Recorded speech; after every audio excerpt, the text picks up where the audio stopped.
Good morning students. हाँ जी बच्चे, आप सब कैसे हो? आशा है आप सब अच्छे होंगे, घर पर सुरक्षित होंगे।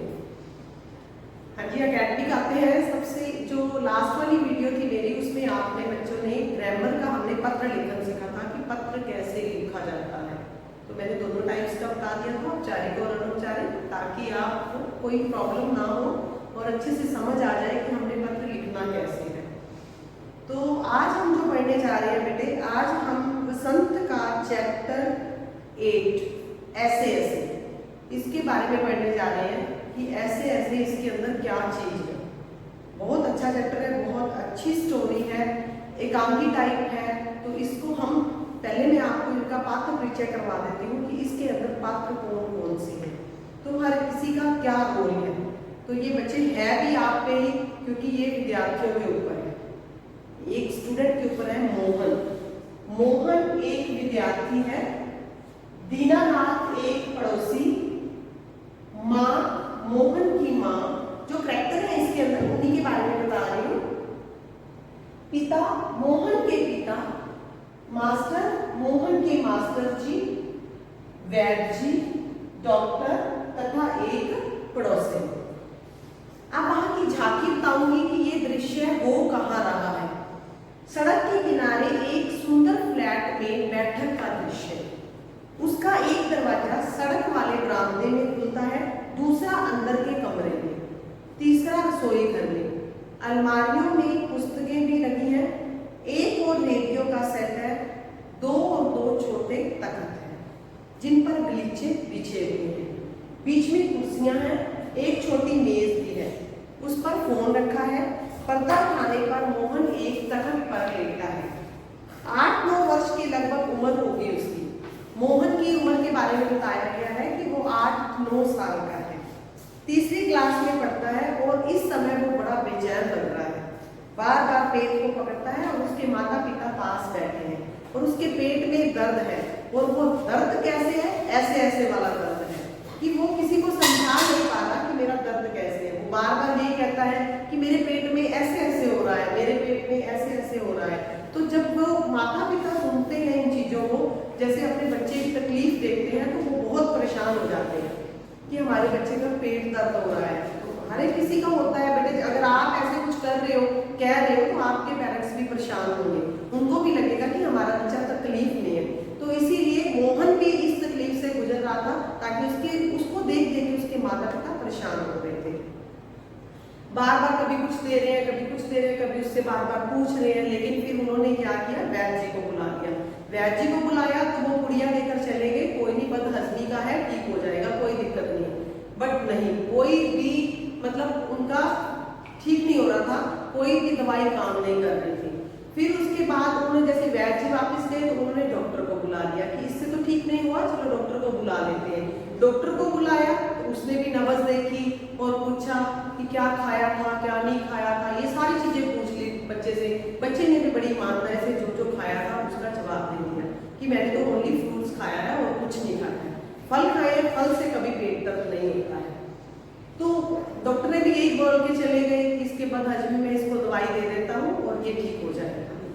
अब जो तीसरा करैक्टर इनके घर पे आ रहा है, पहले वैद्य जी आए, दूसरे डॉक्टर आए, तीसरे कौन आ रहे हैं? मास्टर जी। यहाँ पे मैंने लिखा है कि मास्टर, मोहन के मास्टर जी घर पे आए। तो उन्होंने क्या कहा? उन्होंने कहा कि मुझे पता है कि ये ऐसे ऐसे वाला दर्द कौन सा है। उन्होंने कहा कि क्या मोहन तुमने काम कर लिया स्कूल का जो मैंने दिया था? तो वो कुछ भी नहीं बोल सका, ना वो हाँ में आंसर दे रहा था, ना ही वो ना। क्यों? क्योंकि उसका काम आधा अधूरा था, आधा काम कर लिया था और आधा उसका रह गया था। अब वो ना हाँ में है ना में है।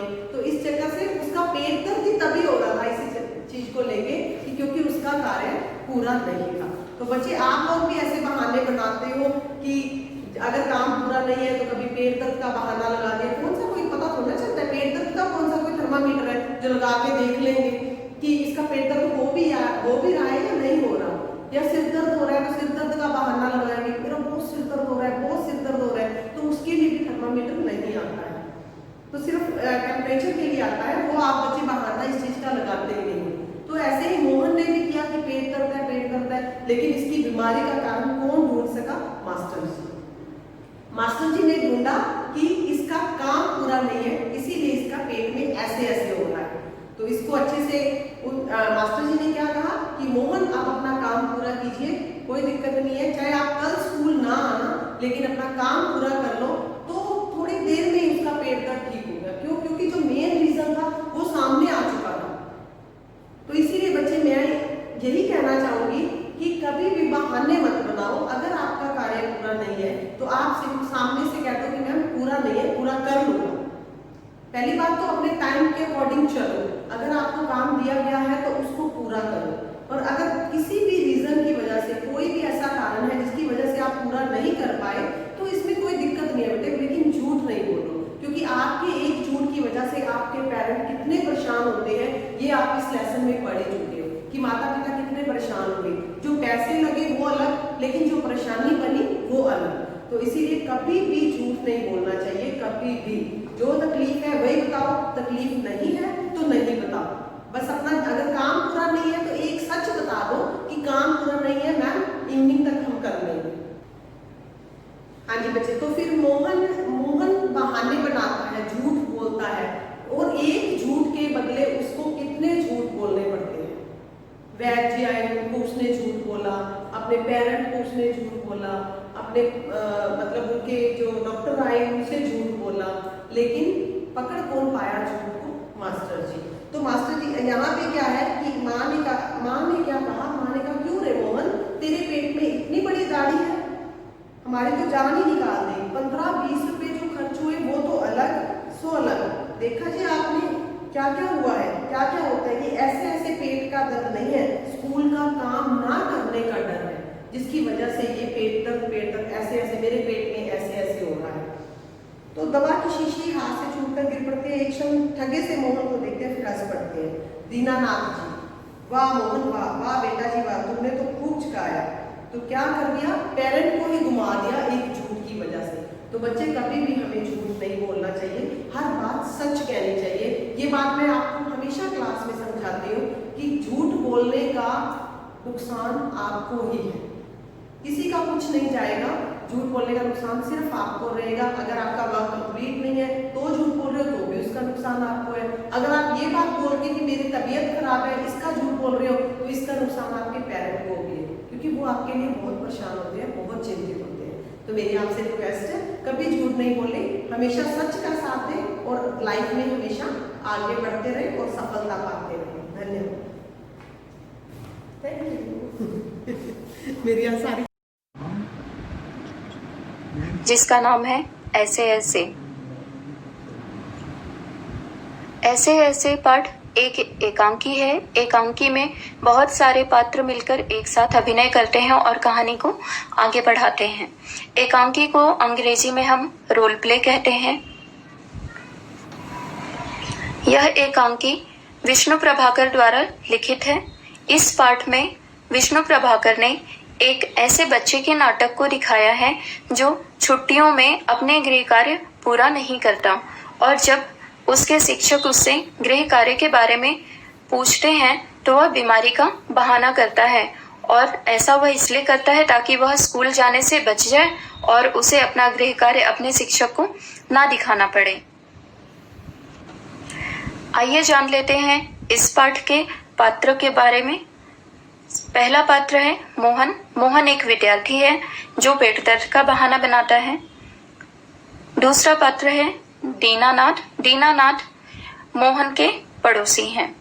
तीसरे पात्र हैं मोहन की माँ। चौथा पात्र है मोहन के पिताजी। पांचवा पात्र है मोहन के मास्टर जी। छठवां पात्र है वैद्य जी। सातवां पात्र है पड़ोसी और आठवां पात्र है डॉक्टर। तो आइए इस कहानी को हम आगे बढ़ाते हैं और जानते हैं इस पाठ के बारे में।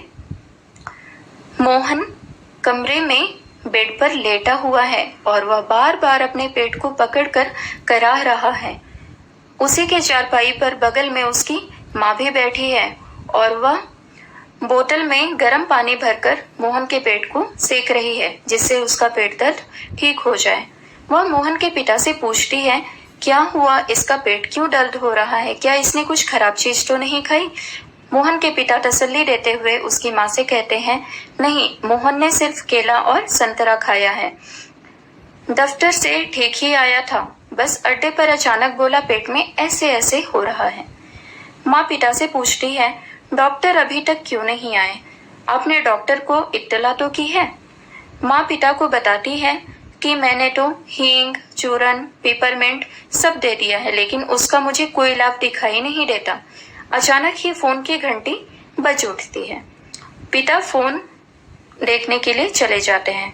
वे फोन पर बात करते हैं और फोन रखने के बाद बताते हैं कि डॉक्टर साहब आ रहे हैं। थोड़ी ही देर के बाद डॉक्टर साहब के आने से पहले ही वैद्य जी आ जाते हैं।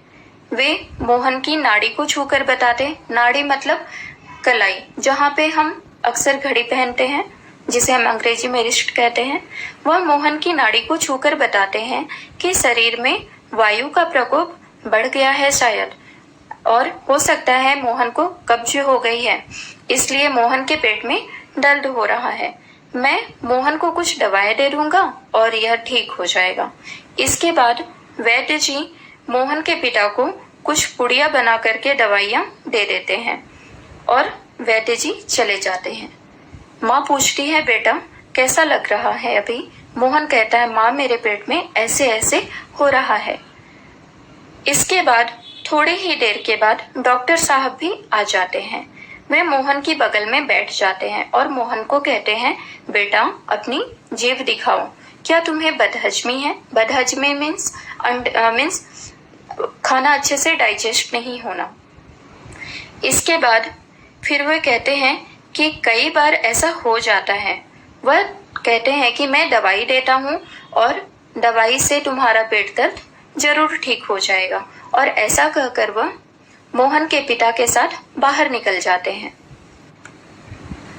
डॉक्टर के जाने के बाद पड़ोसी आती है। वह मोहन की माँ के बगल में बैठ जाती है और उसकी माँ से बातें करने लगती है, और वह तरह तरह की नई नई बीमारियों के बारे में बताती है। ठीक उसी समय मोहन के मास्टर जी भी आ जाते हैं।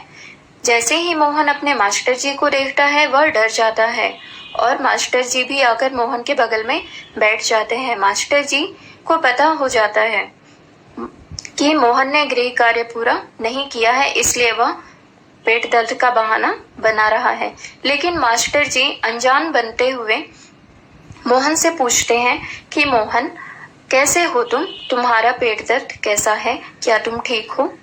मोहन कहता है, नहीं मास्टर जी, मेरे पेट में ऐसे ऐसे हो रहा है।